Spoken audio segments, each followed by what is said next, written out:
A Roth IRA is one of the most valuable places to invest for retirement because qualified withdrawals can eventually come out tax-free, but that advantage comes with a constraint. In 2026, the combined IRA contribution limit is $7,500 or $8,600 if you're age 50 or older, so this is limited investment space. And that means what you put inside the account matters. For a long-term investor, the objective should usually be to fill that space with assets capable of compounding efficiently for decades without requiring constant trading or prediction. That naturally makes low-cost diversified ETFs very attractive. But not every popular ETF deserves to be called a forever investment. So before naming funds, we need to define what forever hold should actually mean. A hold forever ETF should survive more than one market cycle. It should offer broad diversification, low costs, a durable strategy, and a structure simple enough that you can keep owning it when the market becomes uncomfortable. That last part matters more than investors think. An ETF can look brilliant when its favorite sector is outperforming. The real test comes when that strategy underperforms for 3, 5, or even 10 years. Can you still hold it? That is why I would not define a forever ETF by what performed best recently. I would define it by whether the underlying strategy still makes sense across decades. With that standard in place, the first ETF is probably the most obvious core holding on this list: VTI. VTI is the Vanguard Total Stock Market ETF. Its job is simple: give you broad exposure to the U.S. stock market through one fund. That includes large companies, mid-sized companies, and smaller companies. And the expense ratio is just 0.03%. For a Roth IRA investor who wants a simple U.S. equity core, that is a very strong combination. You are not trying to identify which sector wins next year. You are not picking individual companies. You are essentially saying, I want ownership across the productive capacity of corporate America. That does not make VTI safe from market crashes. It can fall substantially during bear markets, but company-specific risk is spread across a very large portfolio. Now, VTI creates an immediate question because another extremely popular ETF looks very similar, VOO, and this is where many portfolios become more complicated without actually becoming much more diversified. VOO tracks the S&P 500, so it focuses on roughly 500 large U.S. companies. VTI owns those large companies too, but extends further into mid-cap and small-cap stocks. Both currently charge 0.03%. So which one is better? For most long-term investors, I would not turn this into a major philosophical battle. VOO is an excellent core ETF. VTI simply gives you broader U.S. market coverage in one fund. What I would question is owning large positions in both while believing you created major diversification. The portfolios overlap heavily because the largest U.S. companies dominate both funds, so I would generally treat VOO as an alternative to VTI, not something you automatically need beside it. And if VTI gives us the U.S. side of the portfolio, the next question is whether the United States should be the entire portfolio. VXUS is designed to provide broad stock exposure outside the United States. That includes developed markets and emerging markets with an expense ratio of 0.05%. Why consider it inside a Roth IRA? Because owning only U.S. stocks is still a concentration decision. The United States has produced exceptional businesses and strong long-term returns, but no country is guaranteed to dominate every future decade. International exposure reduces the dependence of your retirement portfolio on one economy, one currency environment, and one stock market. That does not mean international stocks will outperform, and there will absolutely be periods when VXUS looks frustrating compared with U.S. equities. Diversification often feels unnecessary right before you need it. So VTI plus VXUS creates a very straightforward global framework. But some investors do not even want to manage two funds. For them, there is an even simpler option. VT is the Vanguard Total World Stock ETF. Instead of buying a US fund and an international fund separately, VT combines global stock exposure inside one ETF. Its expense ratio is 0.06%. And the biggest advantage is not that VT somehow discovers better stocks. The advantage is simplicity. You buy one globally diversified equity fund and the portfolio handles the relative US and international market weights for you. The trade-off is control. With VTI plus VXUS, you choose how much international exposure you want. With VT, you largely accept the fund's global market weight approach. Neither structure is automatically superior, but simplicity has real value because a slightly imperfect portfolio that you hold for 30 years can beat an optimized portfolio that you constantly abandon. If you want more control, though, there are optional tilts you can add around a diversified core, and one of the more interesting examples is AVUW.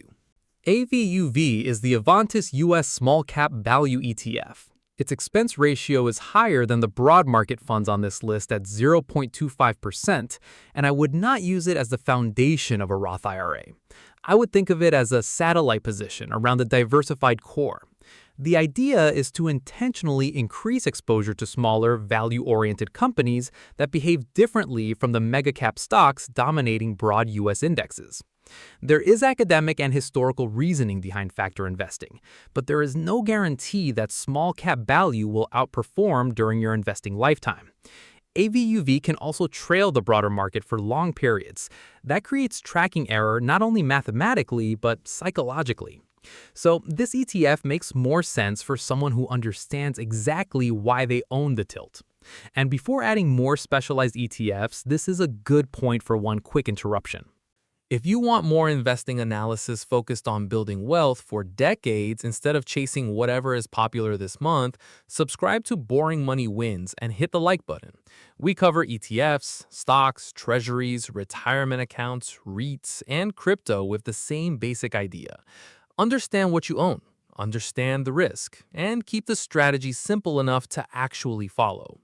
Now let's talk about an ETF that looks extremely attractive when growth stocks are winning. QQQM, because this is where a great investment product can still become a questionable retirement core. QQQM tracks the NASDAQ 100 and currently charges 0.15%. It gives investors heavy exposure to large, growth-oriented companies, including many of the businesses that have driven major parts of recent U.S. market performance. There is nothing inherently wrong with that. The problem begins when investors confuse strong historical performance with broad diversification. QQQM is more concentrated than VTI or VT. Its portfolio is heavily influenced by large growth companies and technology-related businesses. That can be excellent when that part of the market is leading. It can also hurt when leadership changes. So I would view QQQM as a deliberate growth tilt, not an automatic replacement for a diversified core. The same principle applies to another popular Roth IRA idea: dividend ETFs. The Roth structure can make dividends look especially attractive, but there is an important misconception here. Receiving dividends inside a Roth IRA sounds almost perfect. The money can remain inside the account and compound without creating a current tax bill every time a distribution arrives. But that does not mean the ETF with the highest dividend yield is automatically the best Roth IRA investment. Dividends are only one part of total return. The other part is what happens to the value of the investment itself. A company paying a large dividend is not creating free money. Capital is leaving the business and going to shareholdings. So I would not build a Roth IRA around yield alone. The question should still be about total return, diversification, valuation, risk, and your time horizon. And as that time horizon becomes shorter, the portfolio may need something completely different from another stock ETF. That is where BND enters the discussion. BND is the Vanguard Total Bond Market ETF. It provides broad exposure to the U.S. investment-grade bond market and currently carries an expense ratio of 0.03%. For a 25-year-old with decades before retirement, a large bond allocation inside a Roth IRA may not be necessary. That investor has a long runway to tolerate stock market volatility. But as retirement gets closer, stability can become more valuable. Bond can reduce portfolio volatility and provide a different source of return from equities. The important point is not to look at the Roth IRA in isolation. If you already own bonds in a 401k, for example, you may not need the same allocation inside the Roth. Asset allocation should usually be evaluated across the entire portfolio, and that broader view helps prevent another mistake, filling a Roth IRA with investments that should never have been core holdings in the first place. There are plenty of ETFs I might trade or use tactically that I would not build a retirement account around. Leveraged ETFs are one example. Narrow thematic funds are another. A portfolio concentrated in one industry, one trend, or whatever performed best last year may generate exciting returns for a while, but exciting is not the objective of a Roth IRA.